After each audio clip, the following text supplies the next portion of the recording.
Olá, queridos alunos, com muita satisfação que estamos aqui mais uma vez, dando continuidade ao nosso conteúdo sobre preparo periódico do solo. Nós vamos entrar agora na parte final, do nosso conteúdo, e dentro das técnicas utilizadas no preparo periódico do solo, uma das operações muito importantes de ser realizada diz respeito ao preparo periódico corretivo. O que seria isso? Seria a aplicação de corretivos agrícolas que possuem o intuito principal de corrigir problemas relacionados à acidez do solo. Essa técnica de correção, ela é conhecida como calagem. Então, a calagem, ela é uma técnica voltada para aspectos relacionados à correção do solo, né? Onde o principal insumo que nós utilizamos nos nossos solos, visando essa correção da acidez do solo, é o calcário, né? Um insumo muito barato em relação a outros insumos aqui na região do Espírito Santo, embora outros insumos, como agrosilício, pode ser utilizados, alguns fosfatos de rochas também podem ser utilizados no intuito de corrigir problemas relacionados à acidez do solo. Mas, como eu falei com vocês, o calcário tem sido realmente o insumo mais utilizado aqui na nossa região, visando esse processo de correção, né, esse preparo periódico corretivo. Além disso, a aplicação de calcário, ela traz uma série de benefícios para o solo. Lembrando que quando a gente fala de calcário, nós temos basicamente 3 tipos de calcário disponíveis para serem comercializados no mercado. Nós temos o calcário calcítico, o calcário dolomítico e o calcário magnesiano. O calcário calcítico, ele é um calcário que ele tende a ser mais rico em cálcio em relação aos outros dois. Já o calcário dolomítico, ele é um calcário mais equilibrado, ele tem um teor interessante de cálcio e também um teor interessante de magnésio. E o magnesiano, como o nome já diz, ele é mais rico em magnésio em relação aos outros calcários. Já dentro desse aspecto, demonstrando que calcários são fontes ricas em cálcio e magnésio, nós já podemos nos remeter a um novo benefício da aplicação de calcário. Além dele corrigir problemas relacionados à acidez do solo, ele também é uma fonte de cálcio e magnésio, que são minerais aí muito úteis e importantes para as plantas. No outro aspecto importante, que diz respeito à aplicação de calcário, diz respeito ao fato de que a correção da acidez, ela promove uma série de benefícios para as plantas. Lembrando que solos muito ácidos, eles tendem a se tornar tóxicos para as plantas, né? Aquele ambiente ácido, ele não é um ambiente interessante para o desenvolvimento da maioria das culturas agrícolas, sendo necessário, portanto, realizarmos a correção dessa acidez. Geralmente, a maioria das culturas, elas tendem a se desenvolver melhor em solos com pH ali próximo de 5,5, próximo de 6, até 7. Né? Então, é o pH mais interessante para que eu possa estar trabalhando com a maioria das culturas agrícolas.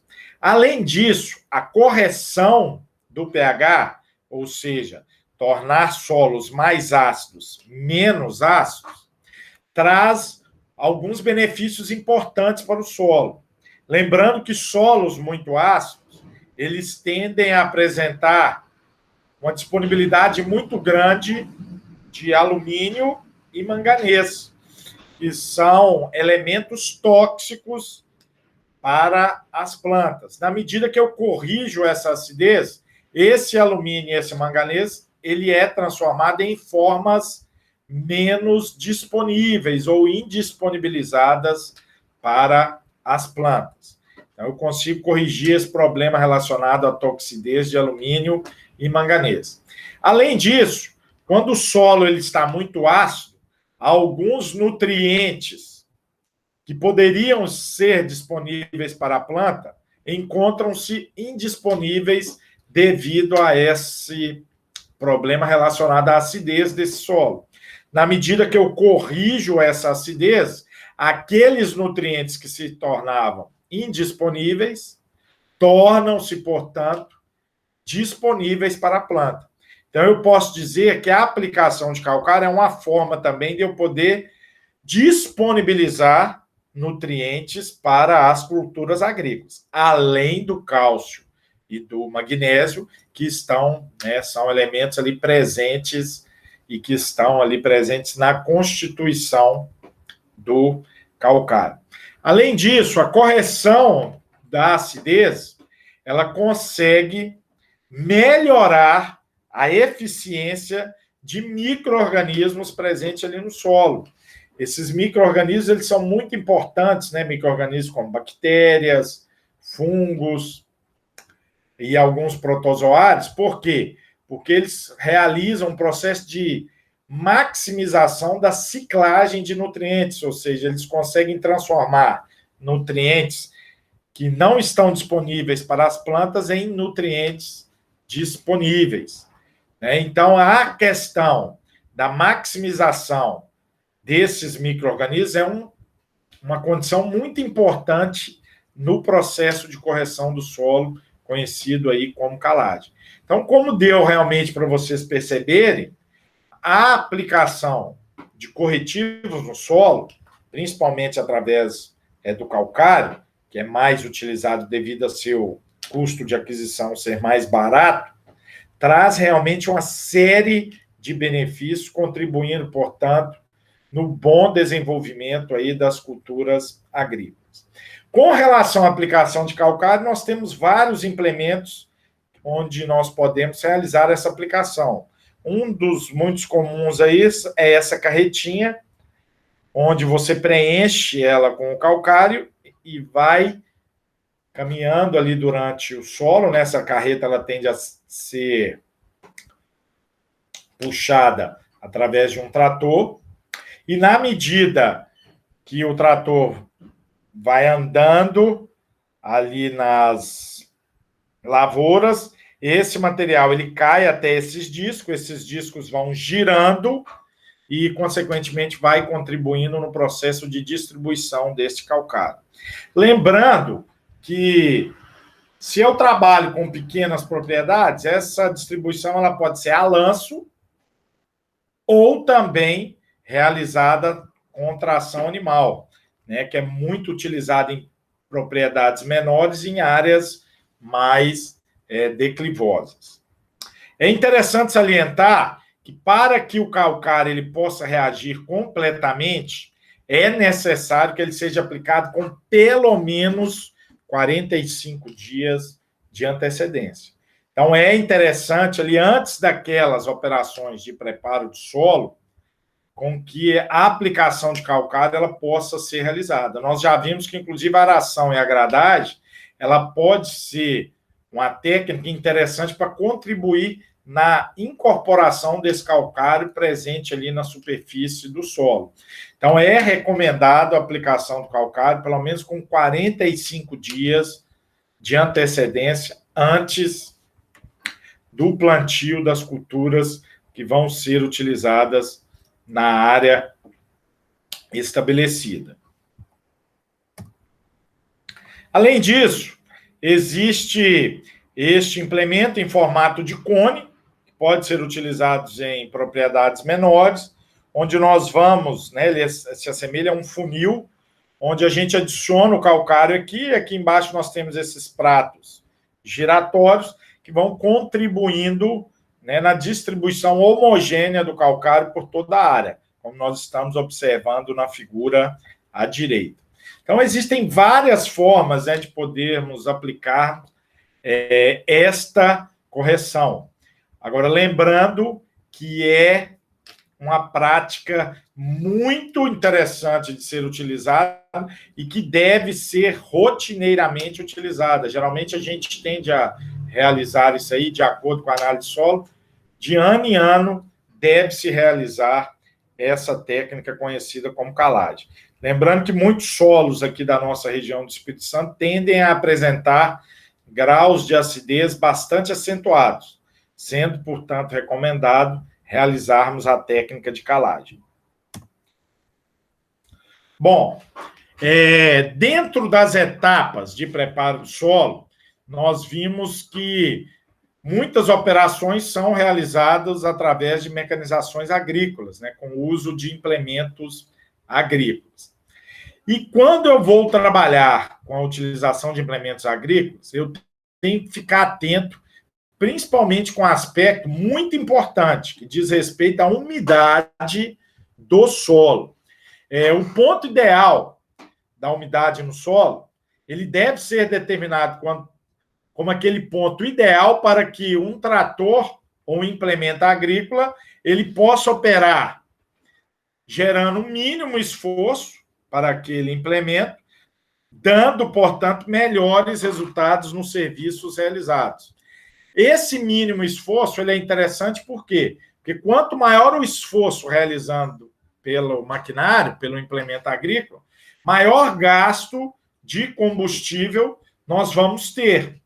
E, consequentemente, isso possibilita com que o custo de produção do meu sistema aumenta.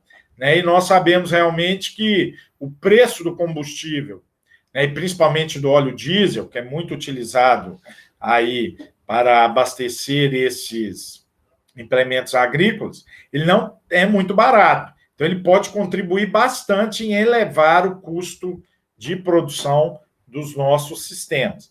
Por isso que é importante nós utilizarmos e trabalharmos um ponto ideal de umidade no solo.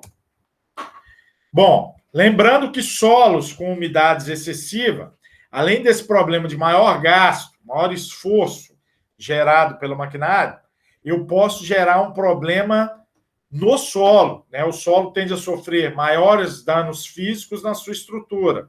E um processo também que complica demais o preparo do solo, que é a compactação. Então, deve-se, portanto, evitar utilizar solo com umidades excessivas. Além disso, a umidade excessiva ela faz com que o solo ele possa se aderir nos implementos agrícolas, principalmente aqueles solos mais argilosos, né, tendem ali a se prender, a se aderir nos implementos, até chegando ao ponto que fica inviável da operação ser realizada. Né? Portanto, a gente deve realmente priorizar trabalhar com solos em umidades ideais. Agora, o preparo com pouca umidade, ele também traz uma série de transtornos. Né? Quais seriam esses transtornos? Primeiro, não vão ocorrer danos físicos na estrutura do solo, como nós reparamos que pode acontecer em solos mais úmidos, mas pode ocorrer o quê? E muitas vezes é necessário a gente estar passando o maquinário mais vezes para alcançar, por exemplo, o destorramento, permitindo, portanto, efetuar a operação de semeadura, aumentando também gastos com o combustível. É uma questão muito importante. Geralmente, quando a gente trabalha com solo com pouca umidade, um solo muito seco, nós temos que realizar aquelas operações mais de uma vez. Isso realmente faz com que ocorra um gasto de mão de obra e um gasto ali de combustível muito alto. Além disso, o preparo com implementos muito enérgicos, né, como, por exemplo, a enxada rotativa, pode destruir aquela estrutura, principalmente mais superficial do solo.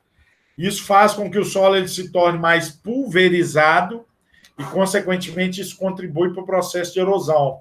Nós já vimos que solos pulverizados não são interessantes do ponto de vista de manejo e conservação desse solo, uma vez que bate uma ventania, possibilita com que aquela ventania ela possa levar toda aquela camada superficial do solo para outras áreas. E lembrando que aquela camada superficial geralmente diz respeito à camada mais fértil do solo. Portanto, eu estou possibilitando que uma área que seria muito interessante de ser utilizada fosse levada, além de contribuir com o processo de erosão do solo. Bom, com relação ao manejo e mobilização de maquinários que envolvam o preparo periódico do solo, nós podemos realizar basicamente 4 maneiras típicas de mobilização. Seriam elas: a mobilização por inversão de camadas, né, que é típica dos arados de Iveco de disco. Nós já vimos que técnicas que envolvam a aração do solo realiza a inversão dessas camadas, né? Aquela camada superior ela é levada para baixo e o que está embaixo é levado para cima. A mobilização, conhecida por deslocamento de forma lateral e horizontal, típica das grades de discos e de dentes. Nós já vimos muito esses tipos de mobilização quando nós tratamos do assunto arado e gradagem, né? Aração e gradagem. E a mobilização por desagregação subsuperficial, que é aquela típica que ocorre quando a gente trabalha com subsoladores e escarificadores. Vamos lembrar que os subsoladores e escarificadores são implementos aí muito utilizados no processo de descompactação do solo. Lembrando que os subsoladores permitem eu descompactar esse solo em solos mais profundos, né? Acima de 30 centímetros, e o escarificador ele permite que eu possa descompactar os solos compactados com até 30 centímetros de profundidade. Além disso, eu tenho aquela mobilização por revolvimento rotativo, típico daqueles implementos, né, daqueles maquinários que possuem um rotor, por exemplo, com facas ou pás acionado pela tomada de potência dos tratores. Dentro desses implementos, o exemplo que a gente tem aí mais clássico é a enxada rotativa. Bom, lembrando que todas essas etapas do preparo do solo, ela pode gerar alguns efeitos. Quais seriam esses efeitos? Os principais seriam aqueles relacionados à alteração de características físicas do solo. Então, é comum nós observarmos processos de desestabilização da estrutura do componente do solo. Eu tenho que tomar muito cuidado, porque se eu não trabalhar de maneira correta, eu posso aumentar processos de erodibilidade, de erosão daquela camada arável, posso gerar problemas de compactação do solo quando eu trabalho com uso excessivo de maquinários agrícolas, redução daqueles macroporos, né, que são os locais por onde o solo tende a respirar. Da medida que o solo ele se torna mais compactado, eu reduzo a disponibilidade de entrada, de infiltração de água e ar naquele perfil do solo. Consequentemente, ocorre uma perda do potencial produtivo da área, a cultura ela não consegue se desenvolver da maneira correta, como é esperado que ela se desenvolva, além de problemas relacionados à dificuldade de drenagem e à aeração do perfil do solo. Por isso que é necessário nós trabalharmos com cuidados quando a gente trabalha com implementos agrícolas dentro do componente solo, né? Sempre procurar trabalhar com maquinários respeitando as características do solo e, principalmente, respeitando os processos que envolvem manejo e conservação daquelas estruturas. Bom, pessoal, nós chegamos ao final do nosso conteúdo de preparo de solo. Espero que vocês tenham gostado. E, dessa forma, nós vamos nos encontrar num próximo encontro falando de um novo conteúdo. Um grande abraço para vocês.